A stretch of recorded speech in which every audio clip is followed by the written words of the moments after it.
दादा नमस्कार.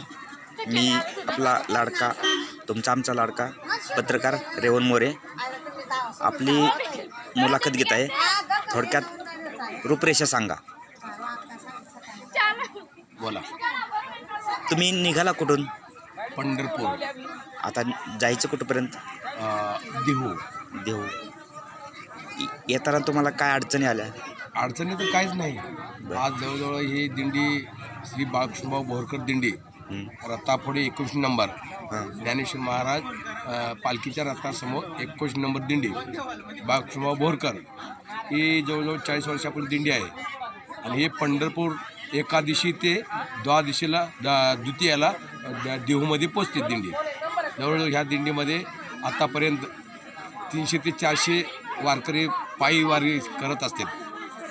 6 ते 7 दिवसाचा प्रवास असतो. त्याच्यामुळं ते पंक्ती नाश्ता चहा पाणी सगळे हे दिंडीचं वैयक्तिक असतं आहे. पूर्वीपासून हे पंक्तीवाले आहेत.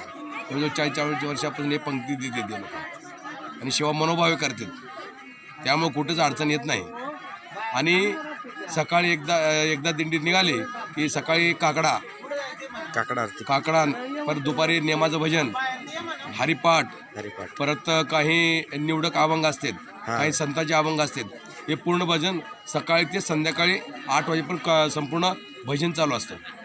त्यामुळे या दिंडीमध्ये चालताना काहीच वाटत नाही की भजन मृदंगचार्य असतात, भजन टाळकरी झेंडेकरी विनेकरी.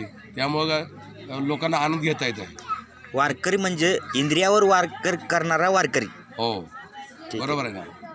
आळंदी पंढरी महिना वारकरी शुद्ध एकादशीला पंढरपूर, वद्य एकादशीला आळंदी, देहू आळंदी पंढरपूर हे पूर्ण 24 एकादशी महिन्याला वर्षामध्ये 24 एकादशी करणारे वारकरी आहेत. महिना निष्ठावंत वारकरी आणि भजनप्रिय. हो आपल्या दिंडीमध्ये एक वैशिष्ट्य आहे की सगळे नेम धर्म आणि भजन आणि दिंडीच्या नियमामध्ये राहतात. कोणी नियमाचं पालन म्हणजे उल्लंघन करत नाही. जसं विनेकर सांगतो तसं त्याप्रमाणे दिंडीमध्ये वारकरी चाललं जातं. शिस्त आणि व्यवस्थित पद्धतीने चाललं जातं. बर आपण आता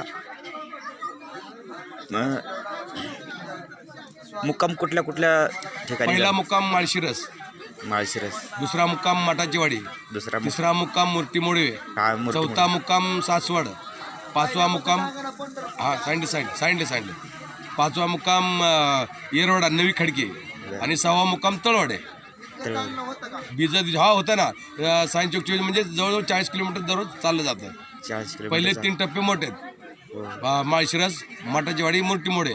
नंतर मग कमी अंतर होतं.